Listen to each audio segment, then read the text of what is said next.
you, Oliver. So you heard in the contemporary reading this morning from Malcolm Gladwell in his book, The Tipping Point. I know some of you might have read it. It came out a number of years ago. And he talks about this moment, a magic moment, he says, when all of a sudden something takes a leap and it begins to rise to some level of success or achievement. So, in other words, he's saying that all other things being equal, all other things being balanced, there are some things, there's some products, there's some situations, there's some efforts that all of a sudden take a leap that is higher than all of the others being the same.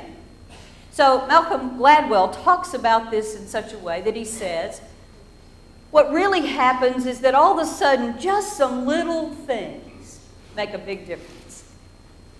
So in his book, he never once cites any kind of example about a tipping point that doesn't involve some little things that people did or companies did or organizations did that made a huge difference. He never says that it's something huge or that it's something big. He says it's the little things that make the difference.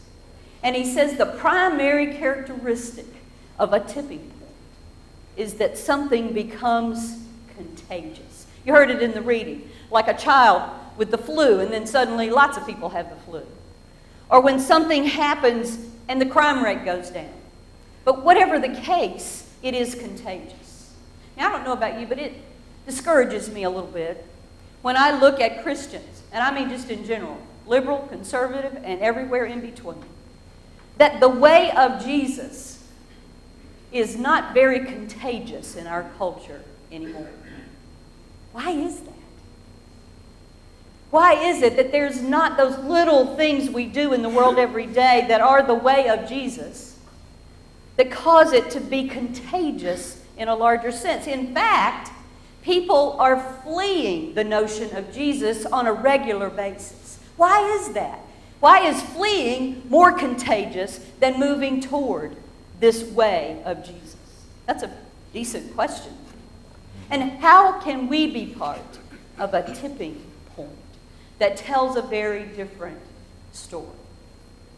Well, I was reading another church newsletter this week, and I want to read this because it had some particular numbers I wanted you to hear. It's about a guy who's been church shopping, and he'd been to 20 churches. And he said he did the same thing at every church. This is what he said. I sat near the front. After the service, I walked slowly to the rear, then returned to the front and back to the foyer using another aisle. I smiled. I dressed neatly. I asked one person to direct me to a specific place. And then I remained for coffee, if it was served at all. He writes, I used a scale to rate the reception I received. I awarded points on the following basis. 10 points for a smile from another worshiper. 10 points for a greeting from someone sitting nearby. 100 points for an exchange of names. 200 points for an invitation to have coffee. 200 points for an invitation to return to that church. 1,000 points for an introduction to another worshiper. 2,000 for an invitation to meet the pastor. That's a lot of points. On this scale, this particular meeting said 11 of the 20 churches earned fewer than 100 points. 5 actually received less than 20. Maybe that is why the way of Jesus is not contagious. So maybe we need to go back and learn a little bit more about the way of Jesus. Maybe we've just gotten lost. Maybe we have lost our way in understanding who Jesus was. And when we say we follow Jesus, what in the world do we mean by that? And let's start today with this idea of lavish hospitality. What did that mean to Jesus? When he lived, when he breathed, when he only had 3 years of ministry, it started a contagion that has lasted more than 2,000 years. That's contagious, wouldn't you say? But what has happened? So what did Jesus have to say about hospitality? What was his way? Well, he had some religious leaders who were trying to test him, and to test him about what he thought was most important in terms of having eternal life. And so Jesus sort of pitched it back to them and said, well, what do you think that the Scripture says about it? And they said, well, love God with all your heart, mind, soul, and strength, and love your neighbor as yourself. And then the religious teacher came back to test Jesus some more and said, well, what do you think neighbor means? Who is our neighbor? And then Jesus tells this story that you just heard read. Most of us know this as the Good Samaritan story. What we don't often know is what happened just before that, which is what I just shared with you, which is where there is this tit for tat between the religious leaders of the day and Jesus. They were trying to trip him up and trick him. And so when the religious leaders said, who is our neighbor? Jesus responded with the story of a man who'd been robbed and beaten and thrown off to the side of the road, and a rabbi came by. And when he saw the man in the ditch, he just went over to the other side of the road and kept going. The priest didn't do so good.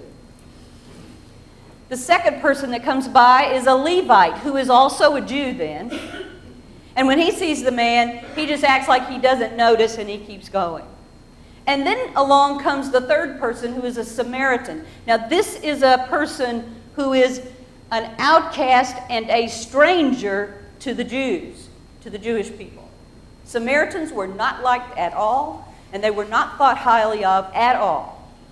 But it is the Samaritan in this story that stops to help the man who's been beaten and robbed, takes him to a place to stay, pays for his place to stay, says if he needs anything more, just add it to my bill. And so Jesus said, so who do you think here is the neighbor? And so the neighbor is the stranger. You hear that? The most outcast, the one most disliked, the one least known, the one with no elevation in culture, is the one that Jesus says is your neighbor. So the stranger is our neighbor. Do you hear that? That is the way of Jesus. So the question becomes, how do we get back to that way of Jesus?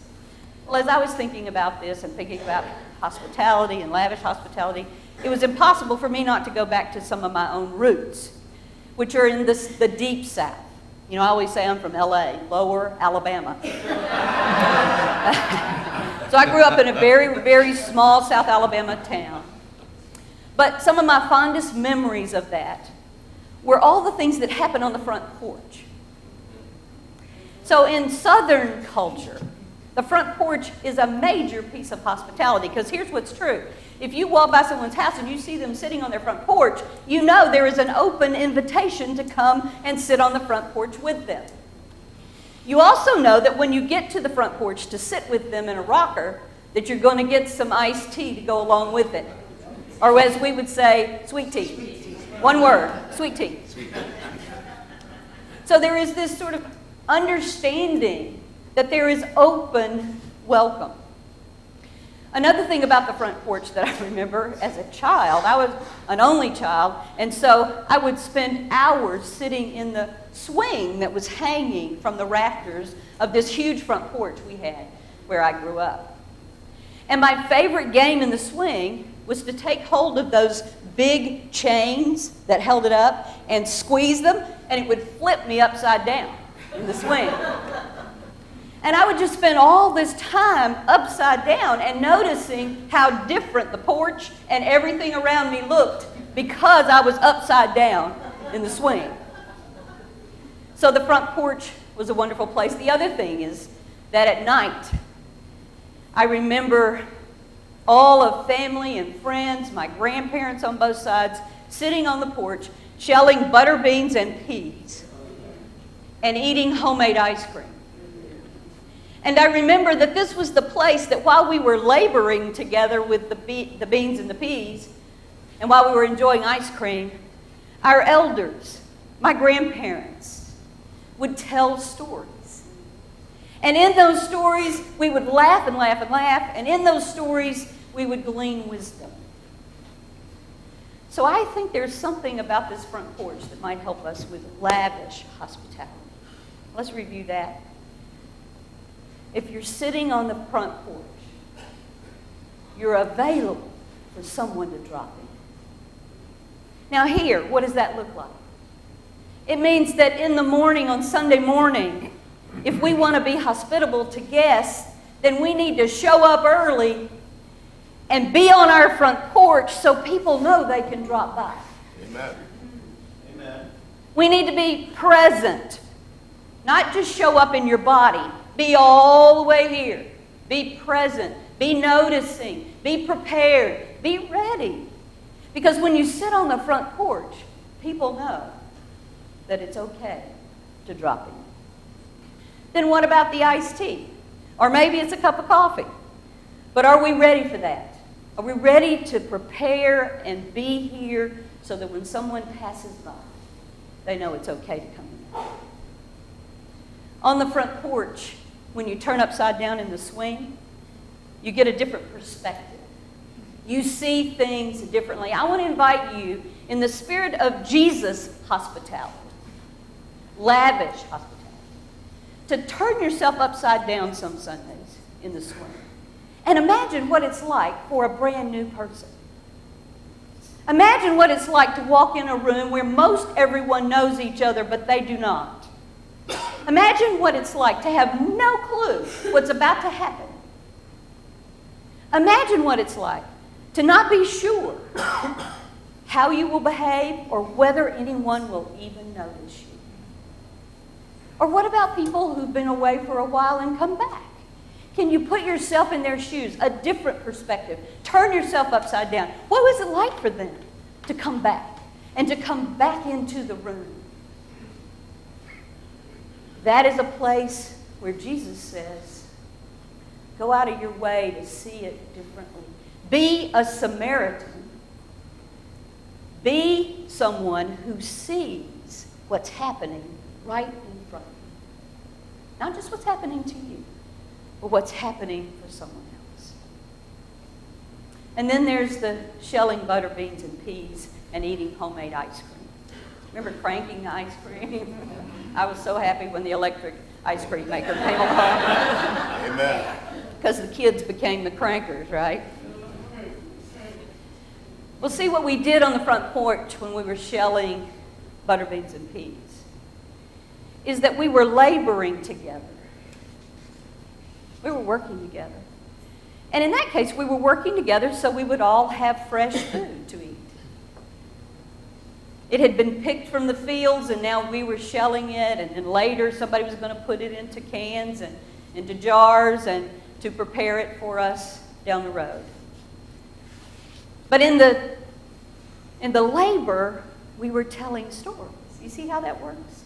When we're laboring for something important, then we tell each other our stories, and that's how we stay connected. That's why at 63 years old, I remember vividly the stories that were told when we were shelling butter beans and peas. So laboring together is a way that hospitality happens because we listen to each other and we share our stories. And then we eat. A great way of hospitality. We share meals together. We share this meal every week. We make it an open table every week. We go over to Pierce Hall and many of us eat. The question is, are we just feeding ourselves? Or are we feeding the stranger? The person who is new, or the person who seems most out of place, or the person who is struggling the most and it's obvious that they are. That's Jesus' hospitality. That is the man in the road who'd been beaten up and robbed. That's who the stranger is, and that's who they are in our midst too. And so the front porch invites us to shell butter beans and peas, to labor with each other and tell stories, and to share a meal, to feed each other. This was the way of Jesus. And the way of Jesus, will you agree with me, was contagious. Now, in my crazy math, that means that if the way of Jesus around hospitality created contagion, and a contagion that has lasted for 2,000 plus years, then does it make sense that we ought to go back and do that thing? Do those things that Jesus did so that we too become contagious again.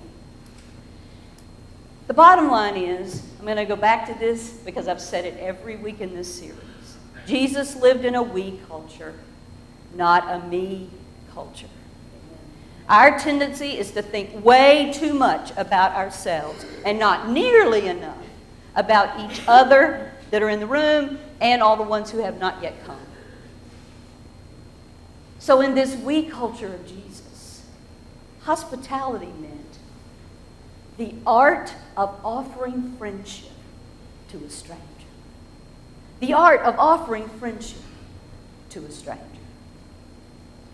About 6 years ago, I arrived in St. Louis, Missouri, at MCC of Greater St. Louis, after having had a horrible illness, losing a long-term relationship, and having to resign my job because I was sick.